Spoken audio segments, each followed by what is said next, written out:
Assalamualaikum teman-teman.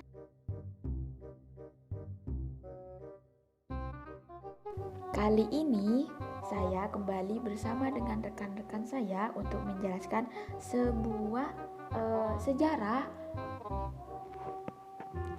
di mana sejarah itu tentang peradaban Islam yang terjadi di masa lalu. Pengen tahu kan? Ya kan, ya kan?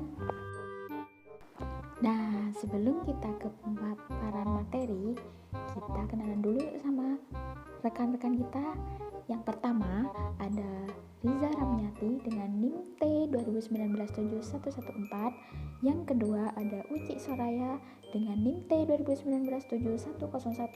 Dan yang terakhir ada saya dengan Sri Wahyuni dengan NIM T20197100. Nah, kita kan sudah kenalan nih. Kita simak dulu yuk materi kita. Oke, baik. Saya di sini akan menjelaskan tentang 3 kerajaan besar. Ya, lebih tepatnya saya akan menjelaskan tentang satu kerajaan besar, yang kedua dan ketiga akan dijelaskan oleh rekan-rekan saya. Yang pertama adalah kerajaan Turki Utsmani. Kerajaan Turki Utsmani ini muncul pada tahun 669 Hijriah. Akan tetapi negara ini baru menganut sistem kehalifan pada tahun 923 Hijriah. Dalam sejarahnya, negara ini didirikan oleh bangsa Turki dari kabilah Oghuz atau Ugu yang mendiami daerah Mongol dan daerah utara Cina, yang kemudian pindah ke Turki, Persia, Irak. Mereka memeluk Islam kira-kira abad 9 dan atau 10, yaitu ketika mereka menetap di Asia Tengah. Hal ini karena mereka bertetangga dengan dinasti Samani dan dinasti Ghaznawi. Karena tekanan-tekanan bangsa Mongol, mereka menjadi perlindungan kepada saudara perempuannya, yaitu dinasti Saljuk. Saljuk ketika itu di bawah pimpinan Turki Utsmani pada waktu itu berhasil membantu Sultan Saljuk dalam menghadapi Bizantium. Atas jasanya inilah mendapat penghargaan dari Sultan berupa sebidang tanah di Asia. Maka dari itu mereka terus membina wilayah barunya dan mereka menyebutnya sebagai ibu kota. Dan pada tahun 1300 Masehi, bangsa Mongol menyerang kerajaan Saljuk yang menyebabkan Sultan Alauddin II terbunuh. Kerajaan Saljuk Rum ini kemudian terpecah belah dalam beberapa kerajaan kecil. Utsman pun menyatakan kemerdekaan dan berkuasa penuh atas daerah yang didudukinya. Nah, sejak saat itu kerajaan Turki Utsmani didirikan, dan pendirinya itu adalah yaitu Al-Utsmani yang merupakan sebagai sultan pertama pada saat itu. Nah, pada periode-periode kesultanan pada kerajaan Turki Utsmani ini terbagi menjadi 5 periode. Yang pertama, pada periode pertama itu terjadi pada tahun 1299 sampai 1402 Masehi. Periode kedua pada tahun 1402 sampai 1566 Masehi. Dan periode ketiga itu terjadi pada tahun 1566 Masehi sampai 1699 Masehi. Periode keempat pada tahun 1699 Masehi sampai 1839 Masehi. Dan periode kelima pada tahun 1839 Masehi sampai dengan 1922 Masehi. Nah, kemajuan-kemajuan yang dialami oleh kerajaan Turki Utsmani itu saya bahas ada 3, ada bidang kemiliteran dan pemerintahan, ada bidang ilmu pengetahuan dan budaya, dan juga ada di bidang keagamaan. Yang pertama, bidang kemiliteran dan pemerintahan. Pada kerajaan ini berhasil dalam keberhasilannya ini dalam bidang kemiliterannya itu ada keberanian, keterampilan, ketangguhan, dan kekuatan militernya yang sanggup bertempur dimanapun dan kapanpun saja. Ini dibuktikan dengan adanya sekolah kemiliteran yang dibangun oleh kerajaan Turki Utsmani. Yang kedua, bidang ilmu pengetahuan dan budaya. Pada hal ini, kebudayaan Turki Utsmani dipadupadankan oleh 3 kota atau 3 kebudayaan, yaitu ada kebudayaan Persia, kebudayaan Bizantium, dan kebudayaan Arab. Kebudayaan Persia ini yang diambil adalah etika dan tata krama dalam istana raja-raja. Sedangkan kebudayaan Bizantium yang diambil adalah organisasi kemiliteran dan pemerintahannya. Dan kebudayaan Arab yang diambil adalah prinsip ekonomi, sosial, dan kemasyarakatan, keilmuan. Dalam bidang keilmu pengetahuannya, kerajaan Turki Utsmani ini tidak mendapat perhatian yang besar. Namun, ini dalam ilmu pengetahuannya dikembangkan dalam seni arsitekturnya, yaitu berupa masjid yang indah seperti Masjid Al-Muhammad atau Masjid Jami Sultan Muhammad Al-Fatih. Itu bidang keagamaan. Dalam kerajaan Turki Utsmani ini, agama disebut sebagai memiliki peranan yang besar dalam sosial dan politiknya. Mengapa? Karena kerajaan Turki Utsmani ini semuanya dikaitkan dengan syariat. Apapun keputusan hukum kerajaan ini tidak bisa berjalan lancar tanpa adanya fatwa dari ulama. Faktor-faktor Utsmani yang memperoleh kemajuan antara lain pemberian hadiah berupa tanah, tidak adanya diskriminasi, kepengurusan organisasi yang cakap, perlakuan baik dan memberikan hak rakyat penuh, tenaga profesional dan terakhir kedudukan sosial orang Turki menarik penduduk negeri, bahkan pemeluk agama Islam. Pemeluk agama Kristen hanya dibebanai biaya perlindungan atau jizah yang relatif murah. Penduduk memperoleh kebebasan untuk menjalankan kepercayaannya masing-masing. Turki tidak fanatik agama. Kemunduran dan kehancuran Turki Utsmani. Periode keruntuhan kerajaan Turki Utsmani termanifestasi dalam 2 periode yang berbeda pula, yaitu pertama, periode desentralisasi yang dimulai pada awal pemerintahan Sultan Salim II pada tahun 1566 Masehi sampai 1574 Masehi hingga tahun 1683 ketika angkatan bersenjata Turki Utsmani gagal dalam merebut kota Vina untuk kedua kalinya. Kedua, periode dekompresi, yaitu terjadi dengan munculnya anarki internal yang dipadukan dengan lepasnya wilayah taklukan satu persatu. Adapun faktor penyebab hancurnya Turki Utsmani yaitu ada 3. Yang pertama, kelemahan para sultan dan sistem birokrasi. Yang kedua, kemerosotan kondisi sosial ekonomi. Dan yang terakhir adalah munculnya kekuasaan atau kekuatan Eropa. Bismillahirrahmanirrahim. Di sini saya akan melanjutkan penjelasan dari teman saya. Pada poin kedua, dinasti Safawi, Persia hingga Humaini. Nah, pada dinasti Safawi ini berkuasa antara tahun 1520 Masehi sampai 1722 Masehi. Awal mulanya kerajaan ini berawal dari gerakan tarekat yang berada di Ardabil. Nah, kerajaan Safawi ini mengalami 2 fase, yang kedua fase tersebut terjadi sebelum Safawi menjadi kerajaan. Fase pertama terjadi antara tahun 1301 Masehi sampai 1447 Masehi. Gerakan Safawi ini masih murni gerakan keagamaan tarekat Safawiyah. Tarekat ini mempunyai pengikut yang besar karena pada saat itu umumnya umat dalam keadaan apatis sehingga pasrah dengan keadaan anarki politik yang berkecamuk. Kemudian fase kedua yaitu gerakan Safawi ini bergerak di bidang politik.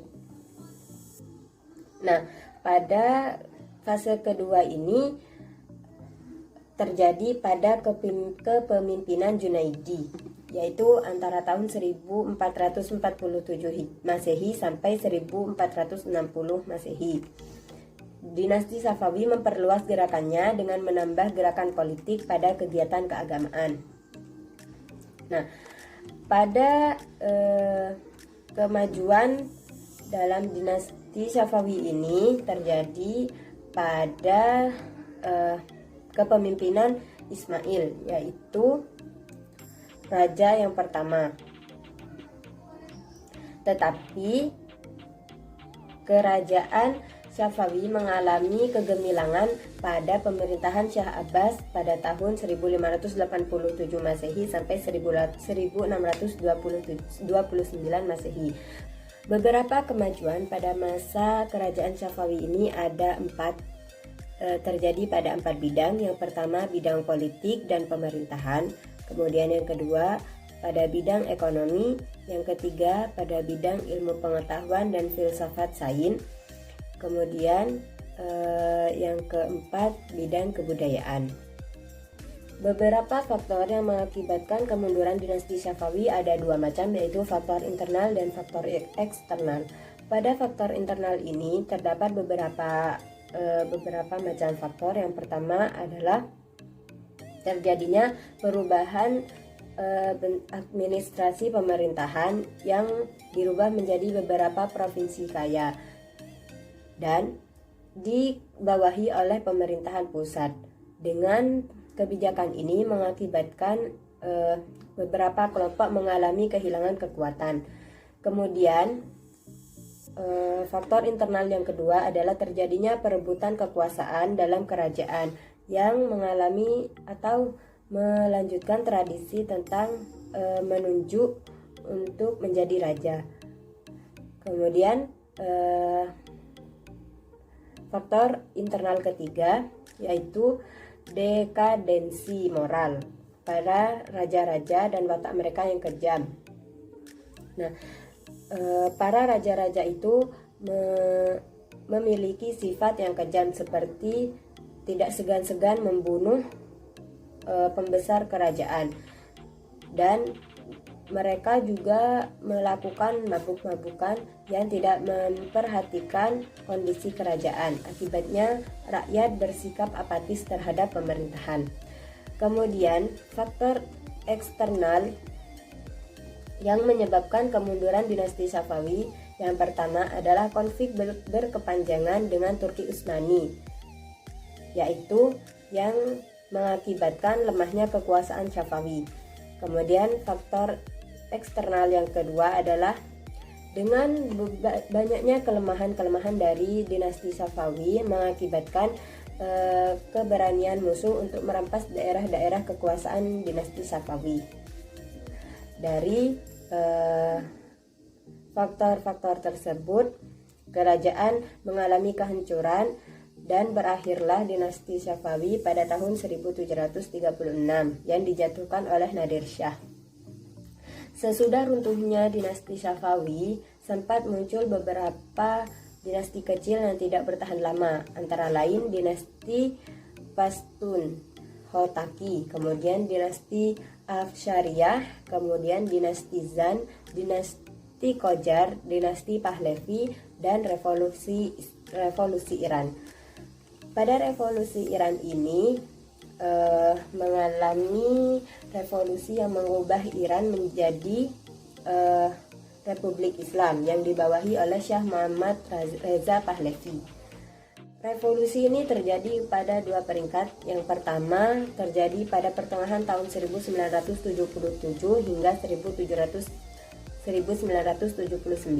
yang dipimpin oleh pihak liberal.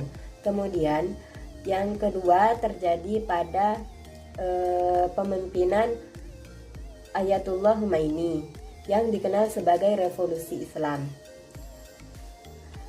Dinasti yang muncul setelah dinasti Safawi yang ketujuh yaitu pemerintahan sementara pada tahun 1979 sampai 1980. Kemudian yang terakhir adalah Republik Islam Iran dari tahun 1980 hingga sekarang. Berkat revolusi yang dipimpin Ayatullah Khomeini mendirikan sebuah republik Islam teokratis sehingga nama lengkap Iran saat ini berubah menjadi Republik Islam Iran. Sekian penjelasan dari saya, akan dilanjutkan oleh teman saya selanjutnya. Selanjutnya saya akan menjelaskan tentang dinasti Mughal India hingga terbentuknya Bangladesh. Dinasti Mughal terletak di India dengan ibu kota New Delhi dan didirikan oleh Zahiruddin Babur. Kata Mughal berasal dari kata Mongol yang memiliki makna membangkitkan kemegahan dari sebuah kerajaan. Hingga saat ini dinasti Mughal disebut sebagai sebuah dinasti besar yang menguasai daerah di Asia bagian tengah. Dinasti Mughal adalah salah satu warisan peradaban Islam di dunia yang merupakan suatu usaha membentuk sebuah kultur Islam berdasarkan pada sebuah sistem sintesa antara warisan Persia dan bangsa India.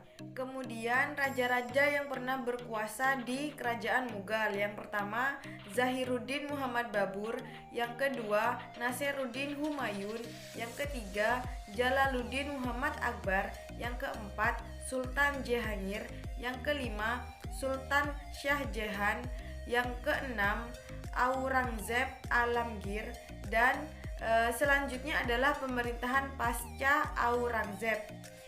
Di antaranya banyak sekali raja-raja yang berkuasa, akan tetapi tidak saya sebutkan karena setelah pemerintahan pasca Aurangzeb ini generasinya adalah generasi yang lemah hingga menyebabkan keruntuhan kerajaan dinasti Mughal. Kemudian proses kemunduran dinasti Mughal. Nah, untuk yang terakhir tadi saya sebutkan pada raja-raja yang pernah berkuasa, yaitu pemerintahan pasca Aurangzeb. Nah, pasca pemerintahan Aurangzeb ini generasi generusnya adalah generasi yang lemah sehingga tidak dapat menyatukan kerajaan, yang pada akhirnya mereka para penerus ini tidak mampu menyatukan kerajaan. Akhirnya kerajaan Mughal atau dinasti Mughal ini terpecah belah menjadi beberapa kerajaan kecil yang berdiri sendiri.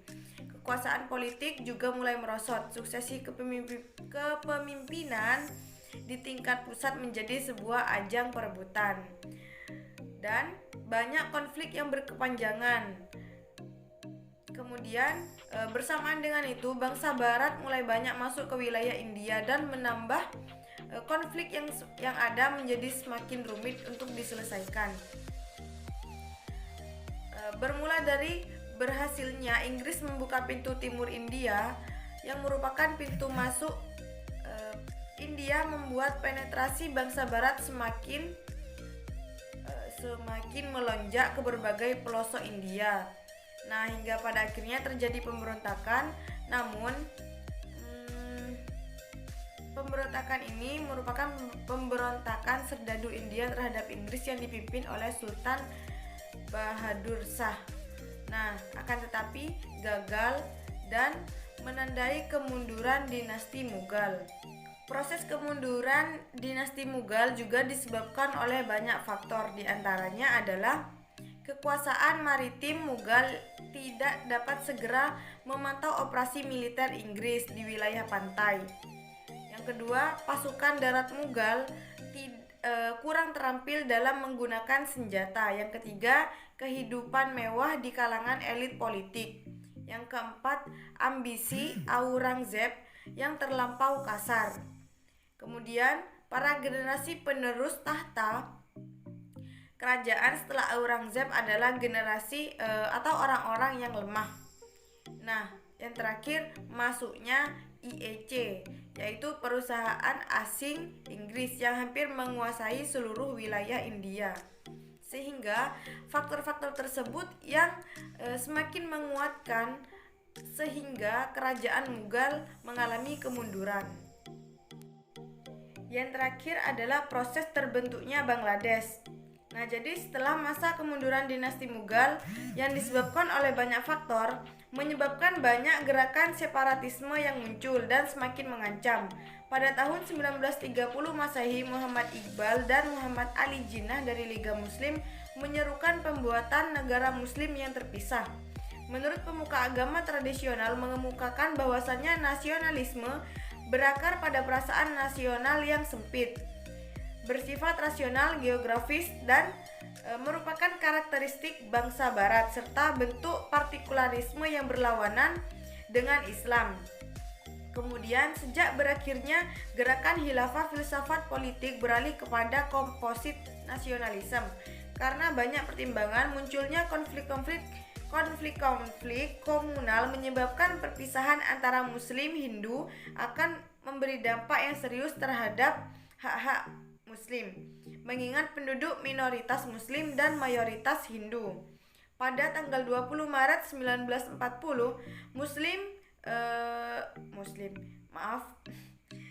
dalam sidang tahunan diputuskan sebuah resolusi menyerukan penciptaan negara Muslim dalam wilayah Barat Laut dan wilayah belahan timur, tempat kediaman mayoritas Muslim. Pada 16 Desember tahun 1971 adalah awal dari cikal bakal terbentuknya negara Bangladesh.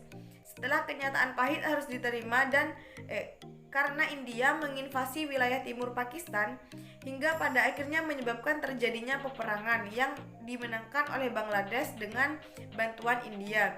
Hingga pada tahun 1974 Masehi, Pakistan akhirnya resmi mengakui kemerdekaan dan kedaulatan negara Bangladesh.